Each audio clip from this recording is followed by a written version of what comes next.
অহংকাৰী বুঢ়ী। সুবৰ্ণপুৰ গাঁৱত এহাল বুঢ়া-বুঢ়ী বাস কৰিছিল। বুঢ়া-বুঢ়ী হালৰ কোনো ল'ৰা-ছোৱালী নাছিল যদিও অজস্ৰ মাটি সম্পত্তি আছিল। বুঢ়া-বুঢ়ী হালে ঠিক কৰি থৈছিল যে বুঢ়া কালৰ অন্তিম মুহূৰ্তখিনিত যিয়ে নিজৰ পুত্ৰৰ দৰে সিহঁতৰ সেৱা শুশ্ৰূষা কৰে, সিহঁতে সেই বিশাল সম্পত্তিৰ গৰাকী তাকেই পাতিব। এইজন বুঢ়া এখন বিশাল উদ্যান আছিল। বুঢ়াই তাত বিভিন্ন দেশী-বিদেশী ফুলৰ খেতি কৰিছিল। শুনা যায় বুঢ়াৰ উদ্যানৰ ভিতৰত থকা জলাশয়ত হেনো নীলপদ্মও আছিল। বহুত ৰজা মহাৰজা এই উদ্যানৰ প্ৰেমত পৰিছিল আৰু বছৰত ২-৩বাৰ নহাকৈ থাকিব নোৱাৰিছিল। বুঢ়া-বুঢ়ী হালে সিহঁতৰ শূন্য জীৱনৰ দুখবোৰ উদ্যানৰ মাজতে দূৰ কৰিছিল।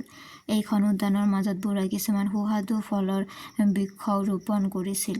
অতি আচৰিত কথাটো হ'ল, বুঢ়াৰ হাতৰ পৰশত যিকোনো গছে খুব কম দিনৰ ভিতৰত প্ৰাণ পাই উঠিছিল। উদ্যানৰ মাজত বুঢ়াৰ জীৱনৰ বহুকেইটা বছৰ অতিবাহিত হোৱাৰ পিছত এবাৰ এটা বৰ অশান্তি আৰু বেদনাদায়ক সময় বুঢ়াৰ জীৱনত উপস্থিত হ'ল। বুঢ়াৰ উদ্যানত ফুলি থকা কিছুমান বৰ আকৰ্ষণীয় ফুল সদায় ৰাতি ৰাতি নোহোৱা হয়। বুঢ়া-বুঢ়ীৰ মনত বৰ দুখ। ভাবি পোৱা নাই কোনে এই অপকৰ্মবোৰ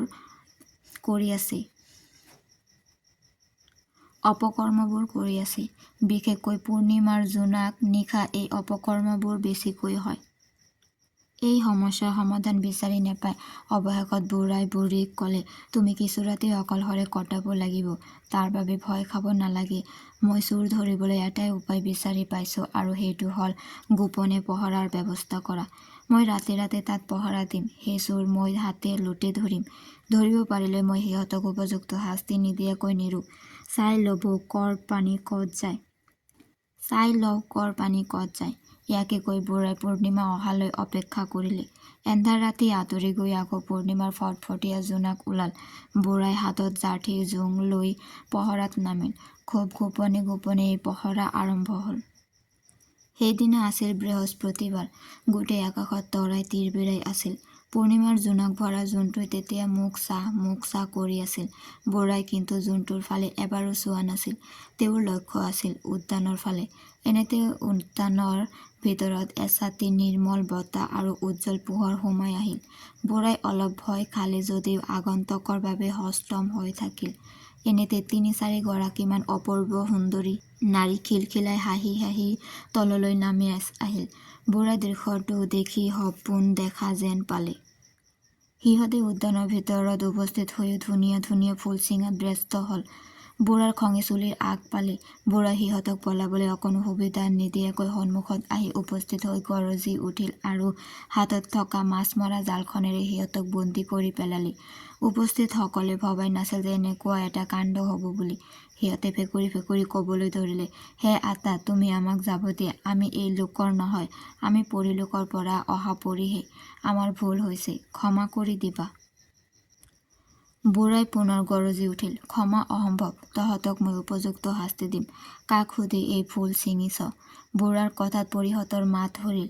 বহু সময় পিছত সিহঁতৰ মাজৰ এজনীয়ে ক'লে, এতিয়াৰ পৰা আৰু আমি ফুল নিছিঙো। তুমি আমাক যাবলৈ দিয়া। যদি তুমি আমাক ক্ষমা কৰি দিয়া, তেতিয়াহ'লে আমি তোমাক পৰিলোক দৰ্শন কৰাম। তুমি আমাৰ লগত উৰিব পাৰিবা। বুঢ়াৰ গা উঠিল। সি ভাবিলে, এবাৰ আকাশত উৰিব পাৰিলে ভাল আছিল, কিন্তু লগত বুঢ়ীক নিনিলে ভুল কৰা হ'ব। বুঢ়াই পৰীকেইজনীক ক'লে, তোমালোকে মোক অকলে নিলে নহ'ব। লগত মোৰ মানুহজনীকো নিব লাগিব। কাৰণ তাইক মই এৰিব নোৱাৰোঁ। বুঢ়াৰ কথাত মান্তি হৈ সময় আৰু স্থানৰ কথা ক'লে। বুঢ়াইও সিহঁতক মুক্তি দিলে। দ্বিতীয় দিনা বুঢ়ীক উৰিবলৈ সাজু হৈ থাকিবলৈ ক'লে। বুঢ়াই বুঢ়ীক বাৰে বাৰে ক'লে যেন তাই লগৰ কাকো কথাটো নকয়। বুঢ়ী মানুহ, পেটত কথা নৰয়। তাইৰ লগৰ দুজনীকো ক'লে। দ্বিতীয় দিনা বুঢ়া-বুঢ়ী আৰু বুঢ়ীৰ লগৰ দুজনী মুঠ ৪জন উৰিবলৈ বুলি পৰীয়ে দেখুৱাই দিয়া স্থান আৰু স্থিৰ কৰি দিয়া সময়ত ৰৈ থাকিল। যথা সময়ত পৰী এজনী নামি আহিল, বুঢ়াৰ লগত অন্য ৩জন।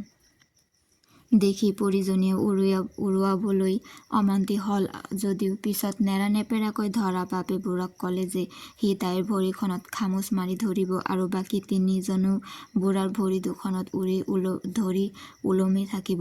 পৰীৰ কথামতে বুঢ়ীয়ে বুঢ়াৰ ভৰিখনত খামুচি ধৰি থাকিল। বাকী দুজনীয়ে ধৰিলে বুঢ়ীৰ ভৰিত। এটা সময়ত সিহঁত উৰি উৰি গৈ বহু হাজাৰ মাইল ওপৰ পালেগৈ। আকাশ মাৰ্গত বুঢ়ীয়ে লগৰ দুজনীক ক'লে, আমি আজি বুঢ়াৰ গুণ আৰু চেষ্টাৰ বলতহে এইদৰে উৰিব পাৰিছোঁ। বুঢ়ীৰ লগত দুজনীয়ে সুধিলে, কিহৰনো চেষ্টা বুজাই নোকোৱা কেলেই? কিয় আমাৰ বুঢ়াই বাগিচাত লগোৱা ফুলৰ আৰু ফলৰ কথা শুনা নাই জানো?